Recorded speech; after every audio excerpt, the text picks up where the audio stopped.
नाणे दाखवतोय ते ओळखा बघू.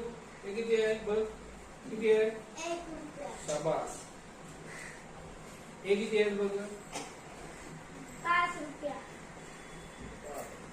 हे किती आहेत बघ, 10 रुपया. 10.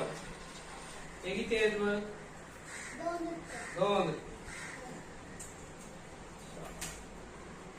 आता तुम्ही मला नाणे ओळखता येतात. हे किती आहेत बघ, 10 रुपया. 10. आता हे नाणे आपण सुट्टे करायचे आहेत.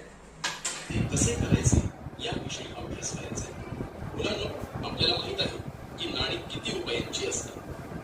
आता आपण ही दिलेली सर्व नाणी सुटे करू किंवा त्याची मोड करू. सर्वप्रथम ते 1 रुपयाचे नाणे पहा, ते सुटे करूया. 1 रुपयाची मोड करायची असेल तर आपल्याला 50 पैशाची 2 नाणी लागतील. 2 रुपयांची मोड करण्यासाठी आपल्याला 1 रुपयाची 2. आता 1 रुपया सुट्ट्या कसे कराल सांग. 50 पैशाची नाणी 2. आणखी कोण सांगेल? 25 पैशाची 4. शाबास, बरोबर. आता हे किती आहे? 2 रुपये. आता हे सुट्टे कसे करायचे सांगा, कोण सांगेल? हा सांग.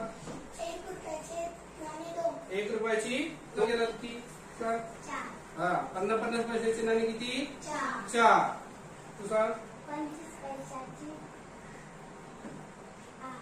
बरोबर. 25 पैशाची नाणी किती? 8. 8. आता हे किती आहे? 5. सुट्टे कसे करणार तू सांग. 1 रुपयाची 5 नाणी. 1 रुपयाची 5 नाणी सांग. 2 रुपयाचा 1 नाणा आणि 2 रुपयाचा 1 नाणा आणि बरोबर. 2 रुपयाची 2 नाणी आणि 1 रुपयाचं 1 नाणं. आणखी कसे सुट्टे करणार सांग. 1 चे 5. 1 चे 5. बरोबर. 1 रुपयाची याविषयी 50 पैशाची 2 नाणी लागतील. 2 रुपयांची मोड करण्यासाठी आपल्याला 5 रुपये सुटे करायचे आहेत. म्हणून यासाठी 1 रुपयाची 5 नाणी, 2 रुपयांची 2 नाणी व 1 रुपयाचं 1 नाणं किंवा 50 पैशाची 10 नाणी लागतील.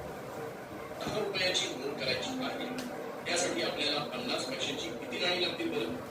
बघा मुलांनो, 5 रुपयांसाठी 50 पैशाची 10 नाणी लागतील. 10 रुपये म्हणजे 5 ची दुप्पट आहे. म्हणून जर 5 रुपयांसाठी 50 पैशाची 10 नाणी लागत असतील तर 10 रुपयांसाठी त्याच्या दुप्पट म्हणजे 10च्या दुप्पट 20 नाणी लागतील. 1 रुपयांची